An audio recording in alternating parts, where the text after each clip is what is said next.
that Yep. at some point. So hi, everyone. I'm Don Saucier. I'm the Faculty Associate Director of the Teaching and Learning Center. I'm so excited that you found a way to our professional development series. We meet every Wednesday at noon, and we record these for asynchronous viewing later. So happy that you're here. I'll do a couple more announcements in a minute, but before that, I would like to begin with a land acknowledgement. Just give me a thumbs up whenever you see it. Okay, cool. Here we go.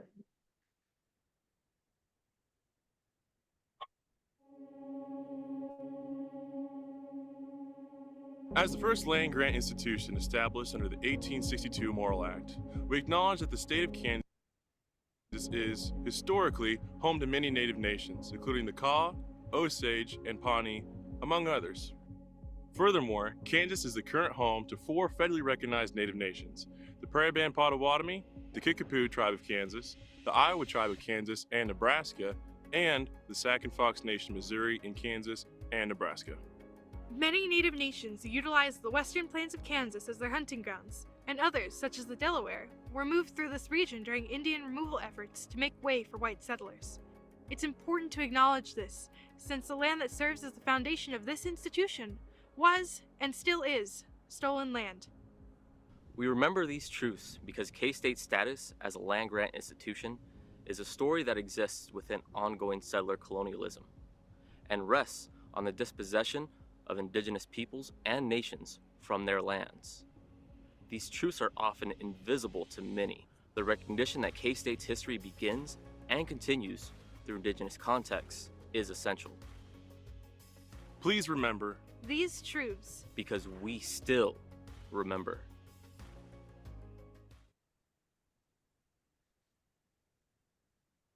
Thank you.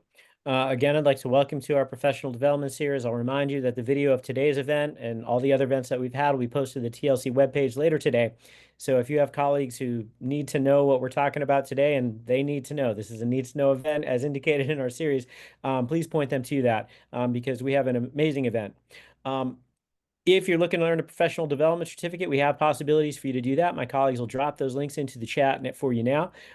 We also have the opportunity, if you are a faculty member who wants to become a TLC fellow, which generally means you get to present in our series next year. You can also apply for that, and all the information is included in the link that my colleagues just dropped into that chat. Next week's event, we're going to have our second event from Sydney Alexis and Teresa Merritt Cassidy. Their first event was on AI pedagogy in the curriculum 1. Tomorrow, or next week, is going to be AI pedagogy in the curriculum 2. So for those of you who are very interested in how AI is affecting higher education, which I imagine will be a theme in our conversation here today as well, definitely come back next week.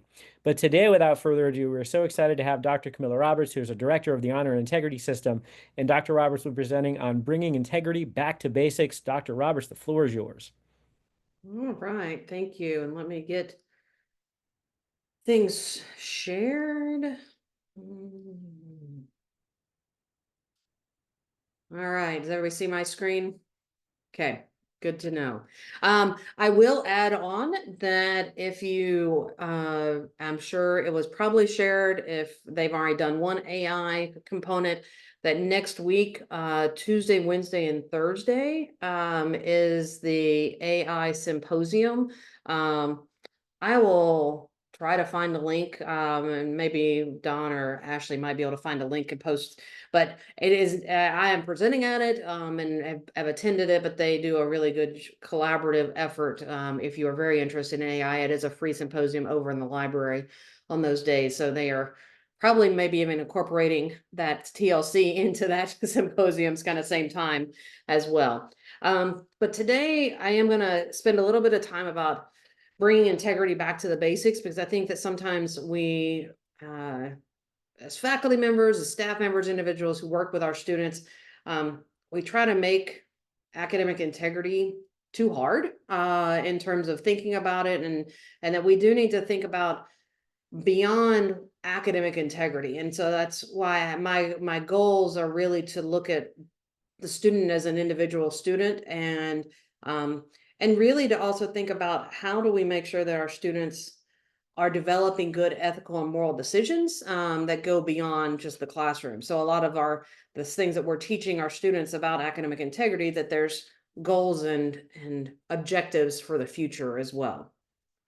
So we're going to talk a little bit about the fundamental values of academic integrity that have been set up by the International Center for Academic Integrity. We're going to talk a little bit about some decision making and student development, and looking at why students say they cheat, and where they are in their student development, and then also why students don't cheat. Because if there are some students who will intentionally think that I'm choosing not to violate the honor pledge, and these are some of the reasons.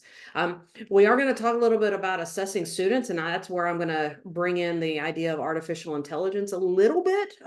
This is not I was actually at a conference last week that was a little overwhelming for me, because it was a conference with a lot of ethics professors and professors of philosophy, and those are professors that I don't ever want to argue with, because they know how to create an argument. But it truly was all about academic or artificial intelligence, and I was actually probably one of the few at the conference that was actually encouraging people to use artificial intelligence, where a lot of the ethicists and professors of philosophy were more of the mentality of our students need to 100% be able to think for themselves, and that artificial intelligence is they're very fearful of it, which there's definitely some valid points there. But when I'm going to mention a little bit about assessing students, I'm going to throw in a little bit of ways of how do we incorporate artificial intelligence into that, and what is our role, if we're to be creating an ethical and person of integrity. How are we teaching our students an ethical way, and understanding when they can or cannot use artificial intelligence? And then we'll kind of finish up what you can do with hopefully the knowledge that I share. So to start us off with, there are 6 fundamental values of academic integrity, as I said, mentioned earlier, that were developed by the International Center for Academic Integrity, which is the professional organization that I've been a part of for many years now. I really have, over probably the past, especially 5 years or so, really turned a lot of my attention to focusing on these values, more so than just focusing on you should not plagiarize, or you should only work with people when you're supposed to, whatever. I mean, those are the rules and policies, but I think it's important for us to really talk about what do these values mean for our students and for us in the classroom environment. And so we're going to go through these, but I do want to make sure that you're aware that the first 5, the honesty, trust, fairness, respect, and responsibility, those were the first 5 values that were a part of this list, and were there for probably 5-10 years. It was then that the association had kind of the realization that, well, to live out these values, you also had to have courage, and an individual had to have the courage to be honest, the courage to show respect, the courage to have responsibility. So that became an additional value.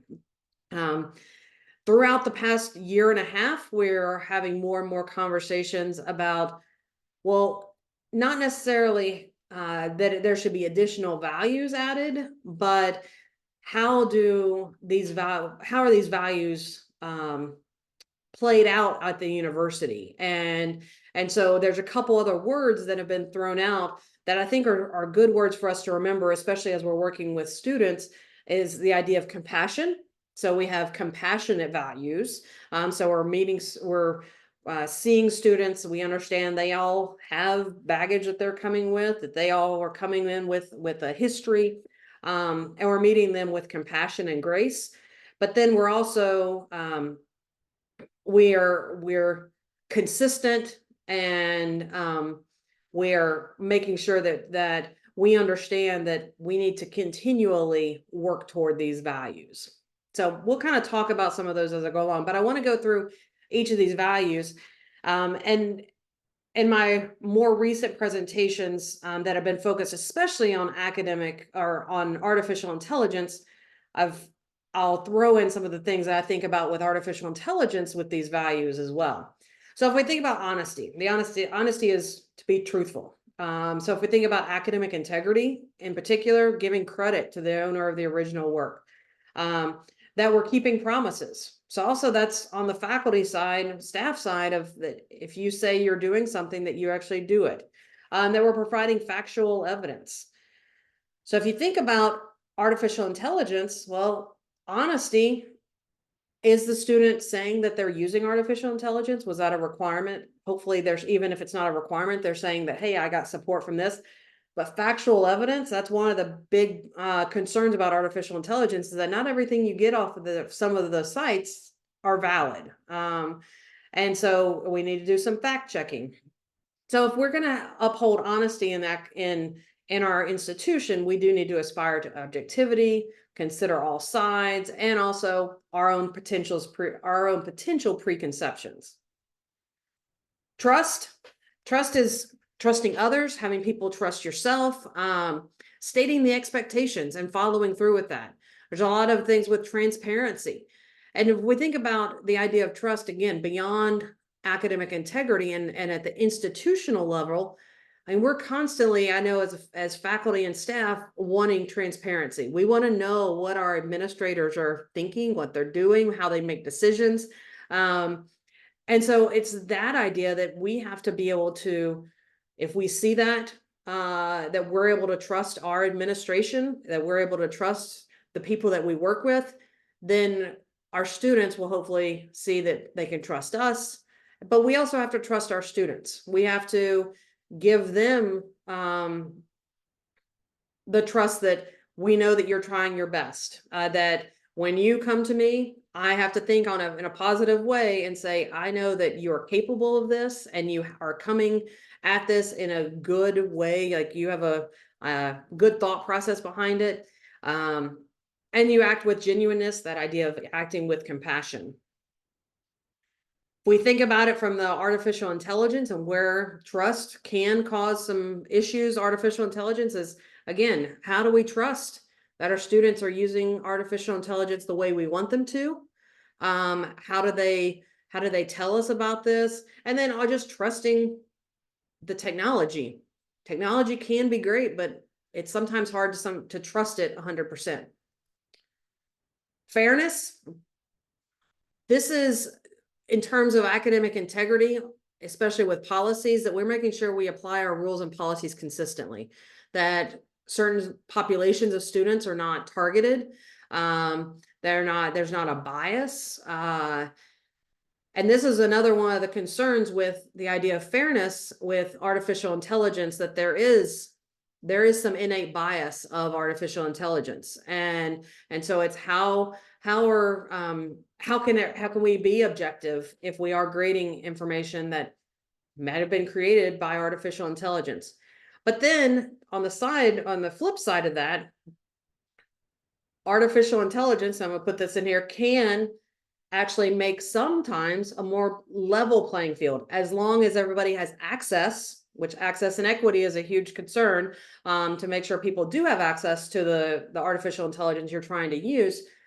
But there's a lot of various different artificial intelligence programs that are coming out for the educational realm that will do more of an individualized learning process and pathway for our students. And so that could be beneficial. It could allow, I was talking to one professor last week. He works actually at Clemson, and he's a biology professor, and he actually owns a company that is an artificial intelligence company that basically what he will call it is that he has almost a TA for every single one of his students now, because they are able to interact with this artificial intelligent robot.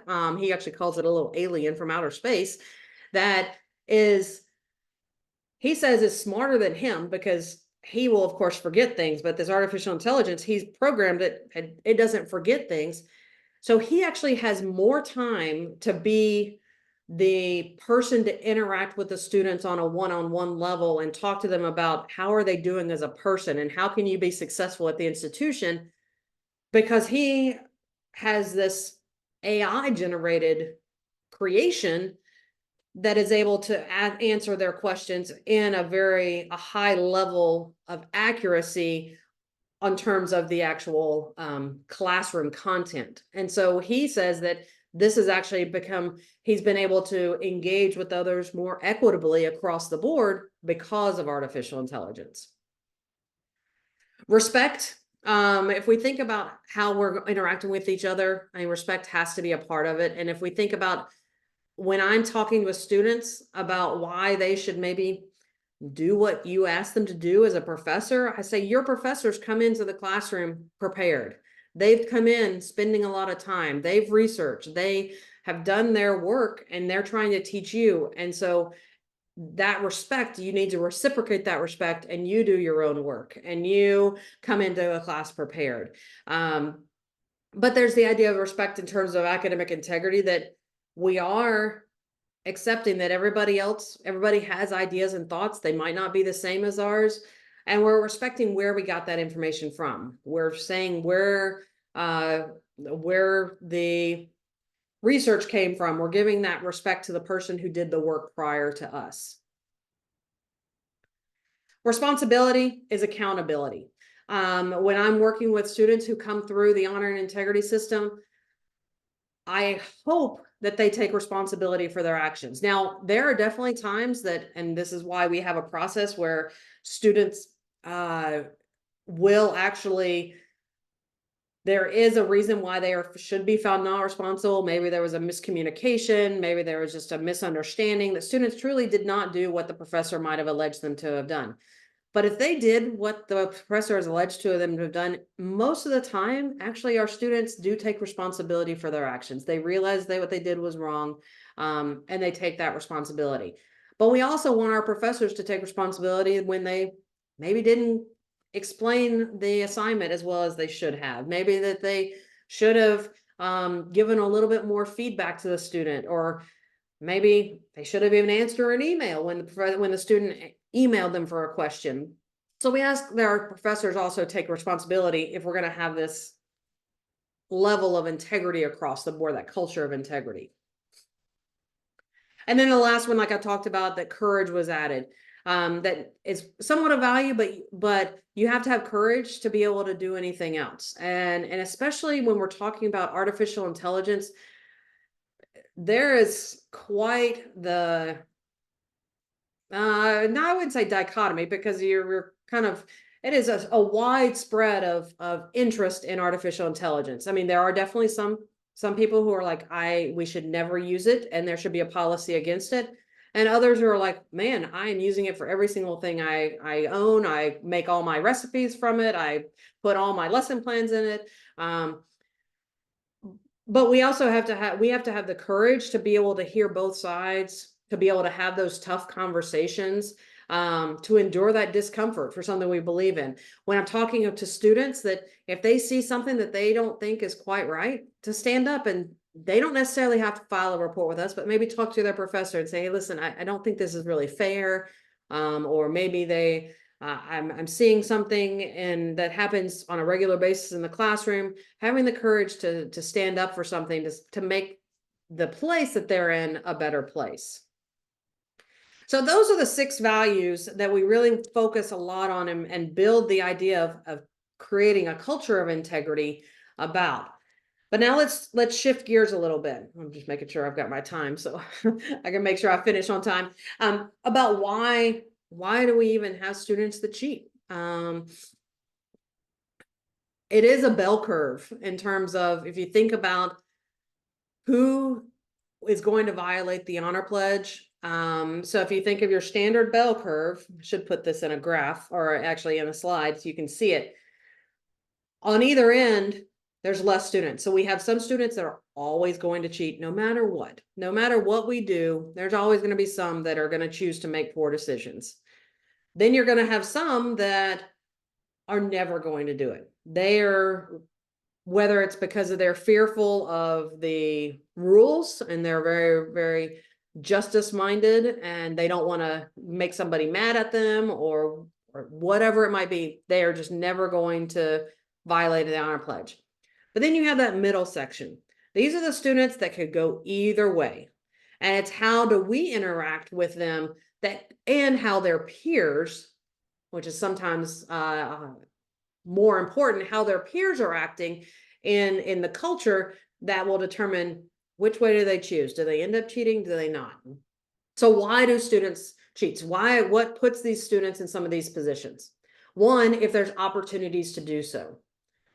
The way that we structure, especially our assessments, can lead to students being more apt to violate the honor pledge or not. So for instance, if we were to give a take-home exam, but we say that you should not use any extra notes, it should be closed book, you should just be sitting at your desk, but there's also not a proctor.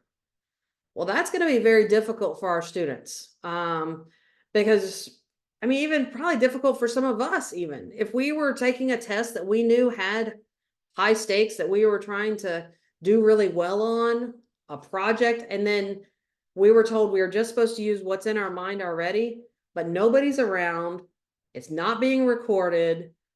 Do you look it up something? Do you use your book? Maybe even you're like, oh, I'm not going to mess with my computer in case there's some big brother watching my computer somehow.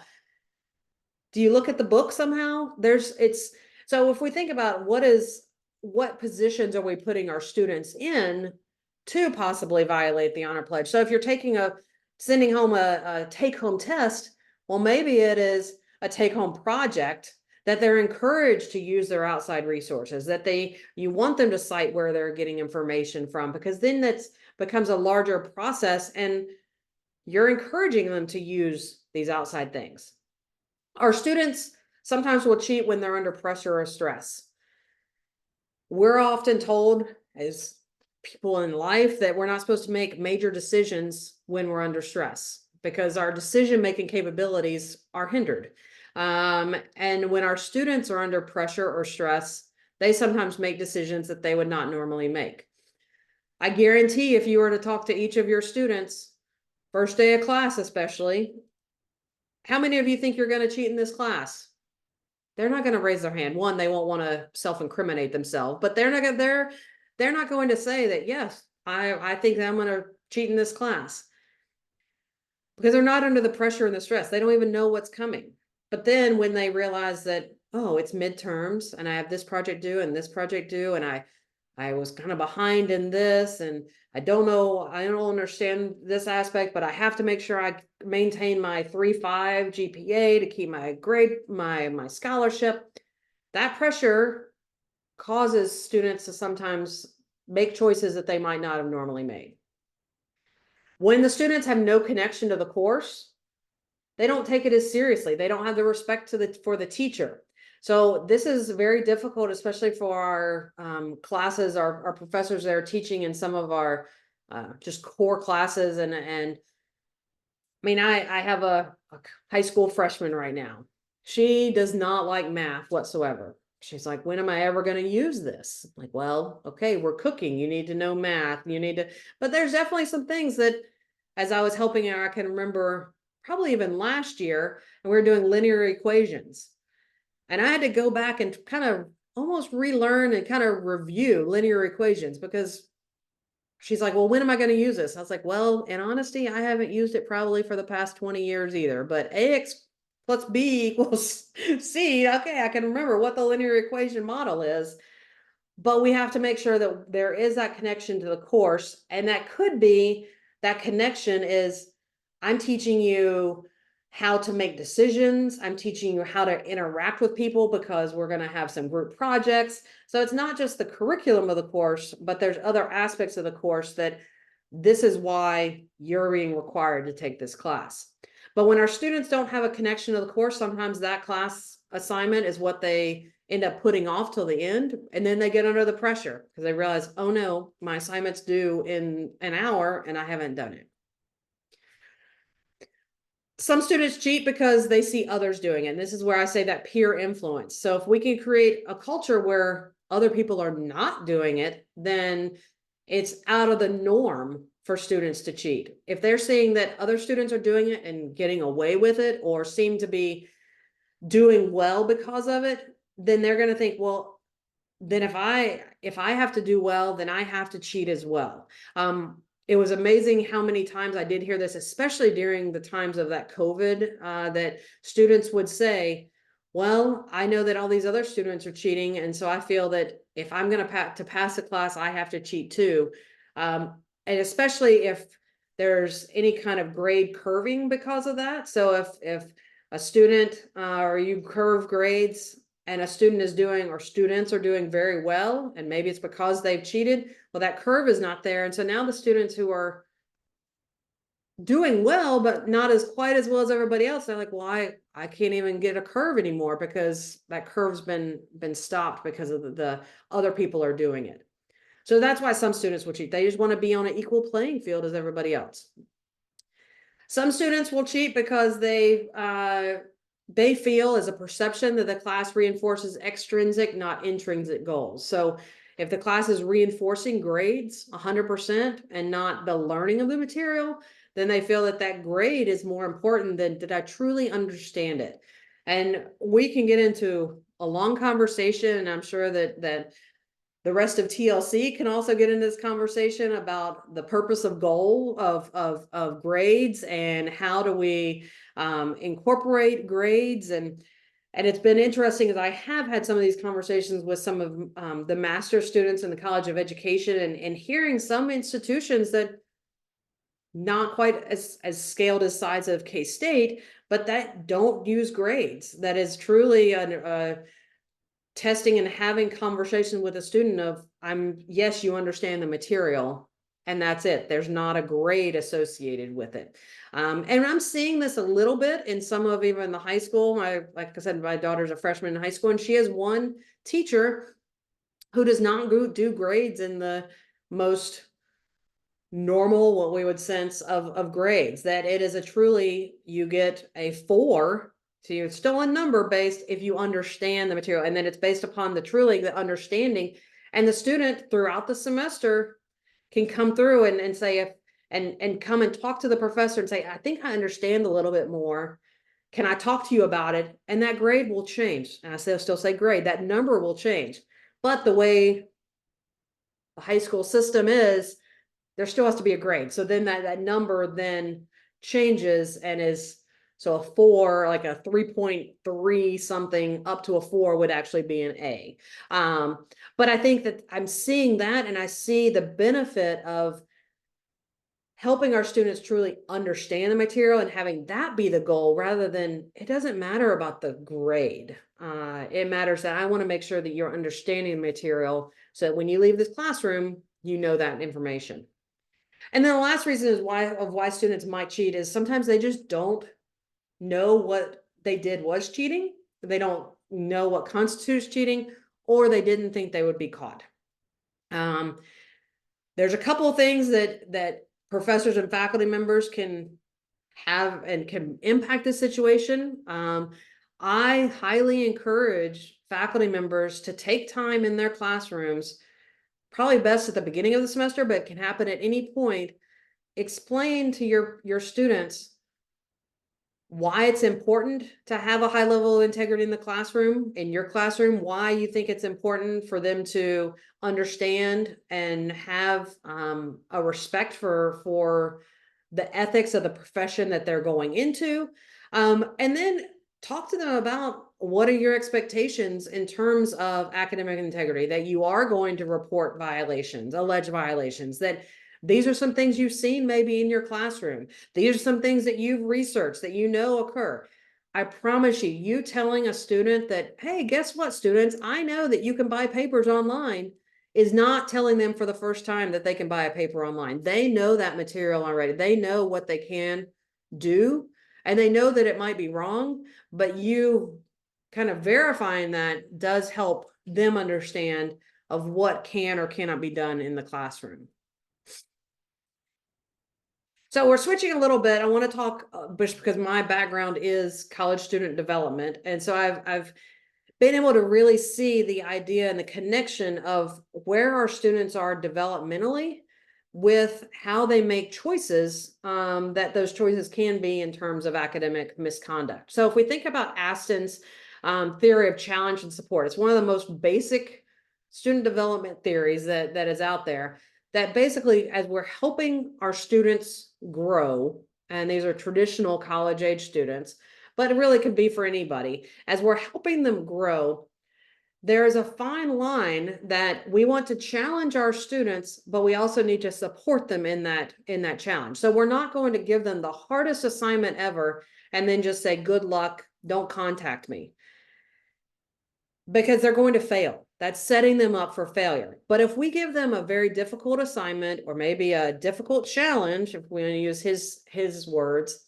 but then we set up support. So maybe we set up a scaffold of assignments that, okay, we've got this big project at the end, but I'm going to support you throughout, because I want you, in 2 weeks, you're going to turn in this part of the assignment. In the next 2 weeks, we're going to give you feedback, and then you're going to turn in this, and we're going to build upon it. And I'm going to support you along the way. Or we've got this major project, and I'm going to set up meetings along the way so that I can support you. Or you have to present in the class a little bit along the way. So that way our students can have growth and be successful, and we're not setting them up for failure.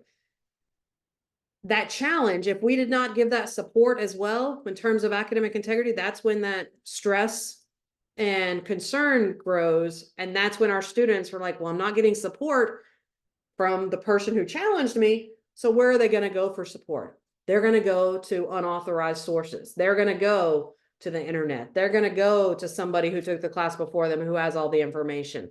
They're going to feel in themselves that they need support. And if we're not the ones also providing that, if we're the ones that challenge them, then they're going to find other ways, and we might not like those other ways that they have wanted that support. So it's always important that when we are challenging our students, which I hope in all of our classes we're challenging for that growth, we're also supporting them. Then we have Perry's theory of intellectual and ethical development. This is one that especially is specific, and Perry said is developmental through time, and especially at that collegiate level, those college years.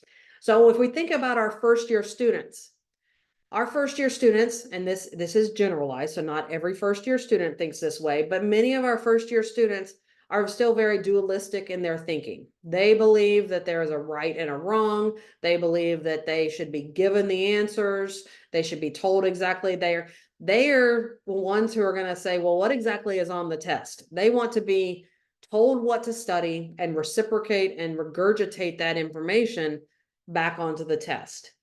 As our students grow and develop, they do change how they think about things and how they get knowledge. So they realize that, wow, sometimes our professors might be wrong. Sometimes the information that we receive, we have to think about it and figure out, well, that's kind of subjective. And so they start realizing that knowledge can come from a variety of things, and they have to figure out as a goal that they end up with a more of a commitment to relativism, where they're able to really figure out, how do we construct our own knowledge, that you're gathering information from everything you know, and you're putting it all together and then creating your own knowledge based upon all the experiences that you've had, from life experiences to the experiences that various teachers have had or that you've had. But the interesting thing is that when students are under stress, they move backwards in that idea of development. So if we think about in terms of I will say not in terms of academic integrity. If we think about disasters that we've had recently, I mean, you think about North Carolina and Helene, you think about what's going through Florida right now. I say students, but when those individuals, those people are going through, a month ago, they were able to move forward with their life. They're able to construct their knowledge. They were able to make decisions, and they felt good about it.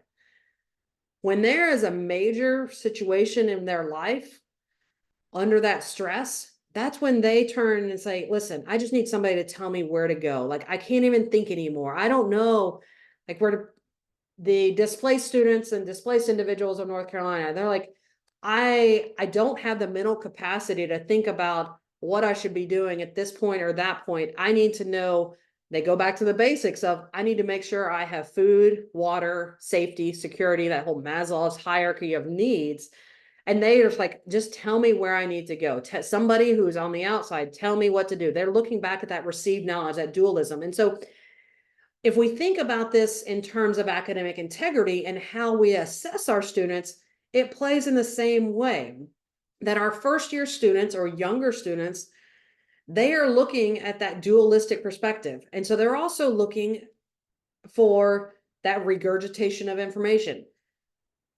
We do want to challenge them. We want them to think for themselves, but it's going to be difficult for them. We're not going to give them an assignment. Hopefully we're not giving them an assignment or a paper that says, we want you to compare and contrast these three different, very different ideas and figure out where you stand and talk about the pros and cons of each of those, which for probably everybody on this call is like, okay, that makes sense. But our students who are still learning to figure out how to think for themselves, that might be more difficult. And that again causes the stress, and they're going to try to figure out, where can I get support if they don't know what to do. So if we think of going back to how this theory directly relates to academic integrity, it's understanding, one, what's the stress of our students and how might they interact with the assessments depending on what their stress level is. But then also, how do we assess our students, and understanding that if we do have younger first-year students, second-year students, we might have to slowly support them of how do we assess their, if we're going to have assessments that are more critical thinking, then how do we build them and support them in that? Because that's not something they're used to yet. But then our graduate students, we also don't want to be just giving them a dualistic perspective, because they are critically thinking, hopefully, and then they have that constructive knowledge. So thinking about where our students are at on the theory can help us look at our own assessments that we give to our students. One of the most common areas of student development is Chickering and Reiser's 7 vectors of student development. And you see that the 7th vector is actually developing integrity. Now, Chickering and Reiser did say that our students, and this again, research done on traditional college-age students, our students traditionally follow from top to bottom. So developing competence first, developing integrity last. But students can go back and forth a little bit. But if we think about the idea of competence again, that's the idea of that dualistic perspective, developing an understanding of, listen, I can do this. I have the competence that they, and they have faith kind of in themselves, that they believe in themselves, that they are going to be successful in whatever assessment or whatever task that they have. And that's one of the first things that the student is working on throughout this time period. And that's competence in a lot of things. So not just academic competence, but competence in maybe athletics, competence in working together with other people. I mean, it kind of all works together. But then as we talk about, as they're continuing to develop, so they're developing with the challenge and the support, they're developing their moral and ethical decision-making, they're developing these other areas of student development, they end with that idea of that they have developed an idea of integrity, that, and what Chickering and Reiser would say, that this is what they say they're going to do is actually what they do. So it's that when you're in a situation of, to make an ethical choice, what you said you're going to do, even if nobody was watching, is actually still what you do, because you have that high level of integrity. So then we have why students don't cheat, and the idea of building community, because like I said, some of the students will always choose to have the high ground. But we also have those students who are in that middle section that we need to figure out, what can we do to make sure that they do make the right choice. And one of the things is looking at our campus community. And if the norm on the campus is to not cheat, then students don't want to be the weird one. They don't want to be not normal. And so that's the idea of culture of integrity, that if students know that, listen, K-State is going to hold people accountable, and I want to make sure that the K-State brand is one that integrity is valued, then I'm not going to do that. If there are consequences because there are some students that still would choose not to cheat, maybe not for the best decision. Maybe they're not thinking because I want to be a better person or I want to fulfill the mission of K-State, that they're just scared they're going to get caught or scared something's going to happen. Well, that still helps us. I mean, there are some students, if they are in that moral decision making process of I'm only making a decision because of that justice approach that something's going to happen to me, well, that still stops some individuals from cheating. And then we have those students who are very committed to learning, that they understand that even if they don't have a 4.0, they can still have a high level of learning, and that's okay. That even if they don't get that 100% because they didn't cheat, they have the understanding of the knowledge, and maybe they still do get a 4.0, but they're committed to that learning, and they're committed to making that process of making sure that they become that better person individually, in that learning atmosphere. So how does this knowledge help us?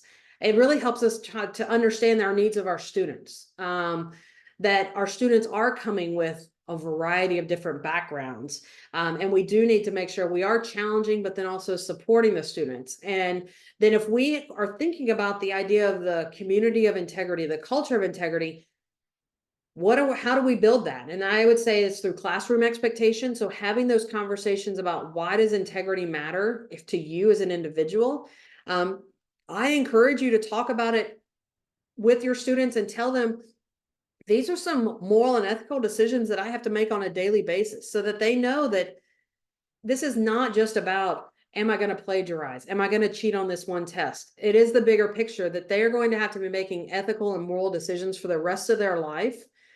And especially if you're in a position where you are teaching maybe major specific classes, so classes that all of those students are going out into the exact same profession, being able to talk about the code of ethics of that profession, and saying that when you graduate and you go into this profession, you are signing on to that code of ethics.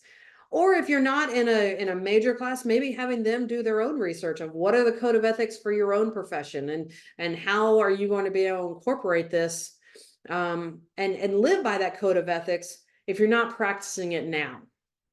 And then our institutional expectations. If we want to have a high level of integrity at the institution, all of us have to be in this together, that it's not just we're holding our students accountable, that we're holding our own selves accountable, that we are living those values, like we are taking responsibility. When we make mistakes, we own up to them, that we're honest with our students, and we're honest with our colleagues and our peers, and that we know that we can trust, again, our administration, that our administration is being transparent in the decisions, and that we hear the idea of the K-State family. We want to make sure that actually is played out, because if it's not, then the expectations of integrity on an institutional level have just really gone down the drain. So want to finish up, as I said, about the idea of assessing students, and I said, and how to incorporate AI maybe.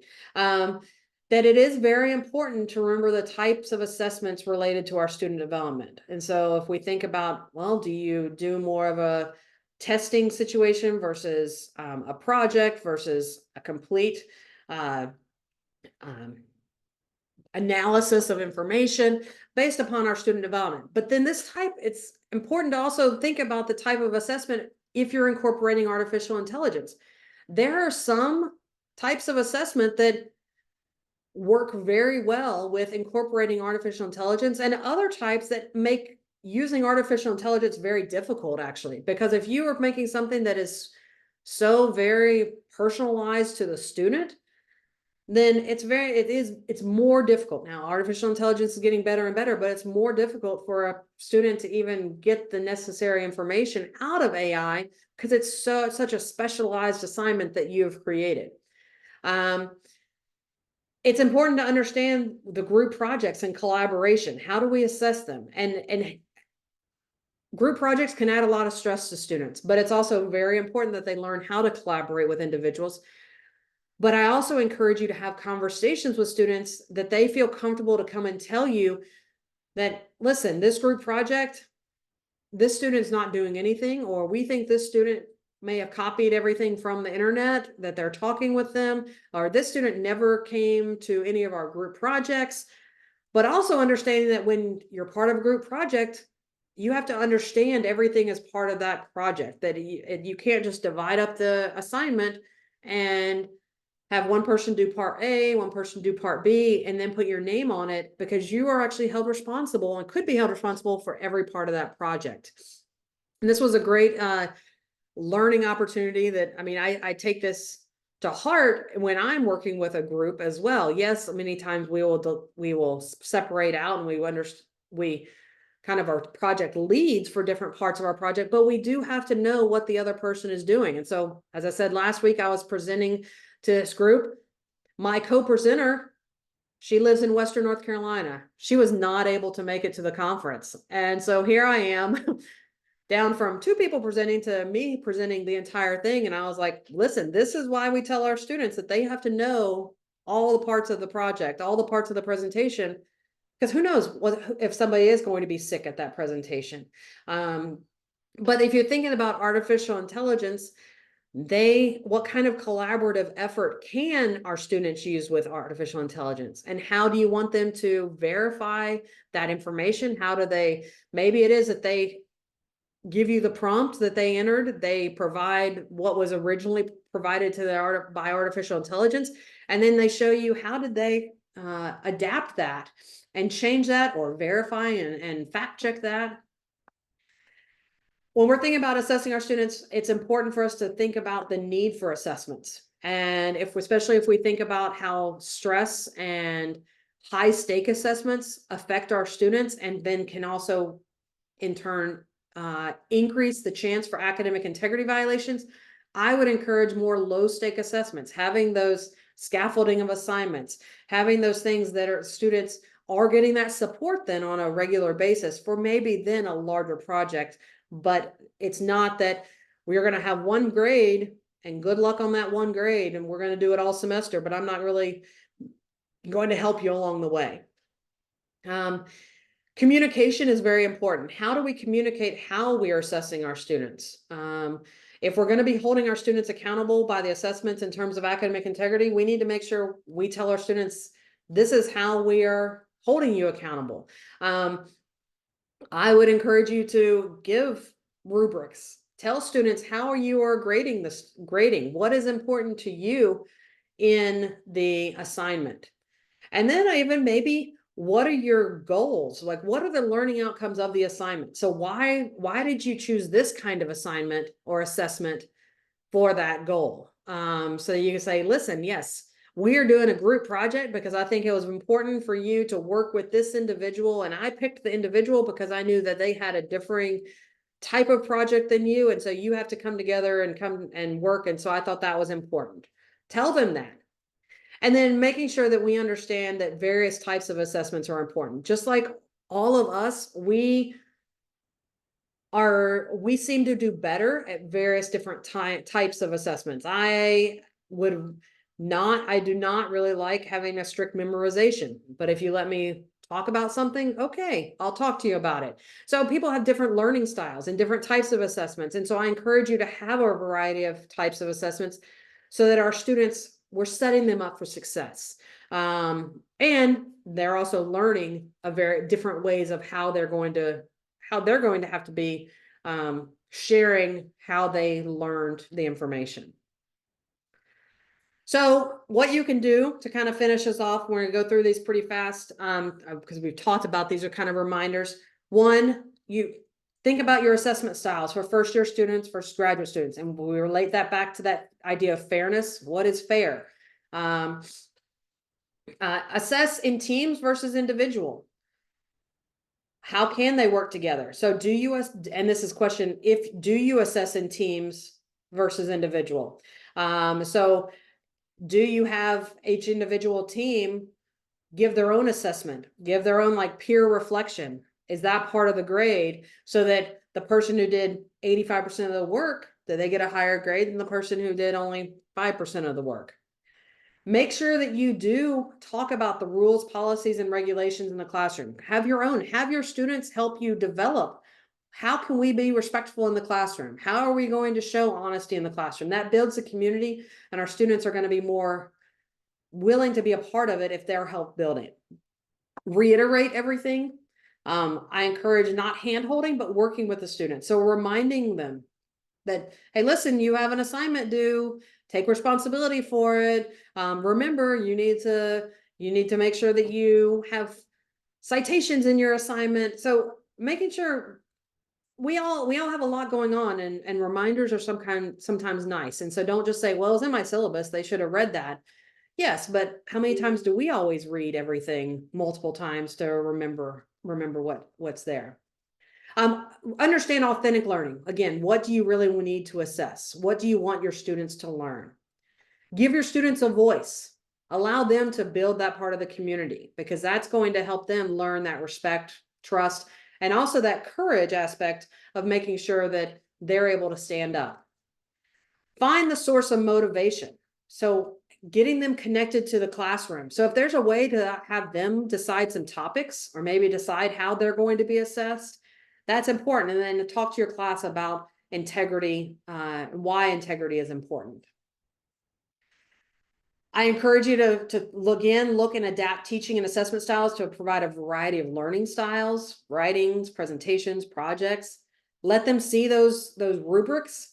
Let them see what maybe is a good project, a mediocre project, and maybe even poor work. That's upfront and honesty with those students. That's not giving them the answer. It's rather showing them some guides and giving them that support. And then hold them accountable. When students do have violations or alleged violations, hold them accountable. Students do have to have the ability to take responsibility. And sometimes even the best student does make some poor choices, but we have to hold them accountable to that. So academic integrity and academic misconduct, I don't think will ever be eliminated. It can be minimized, lessened, reduced, but new challenges like artificial intelligence will continue to evolve, that we just need to, I am of the mindset that we should be incorporating artificial intelligence into our curriculum, but we have to teach our students how to use it appropriately. And this is in higher education, we're teaching for the future. And that education and awareness are really key, especially in terms of artificial intelligence. It does take time to be vigilant and engaged. But I don't want you as a professor to be the police officer. I want more of a focus on prevention. I want you to focus on why this shouldn't happen even in the first place, and creating that culture. And then, well, I know that having cases can be frustrating, but please contact me. I can help you with it, hopefully, and we can get it so it's not overly time consuming for you.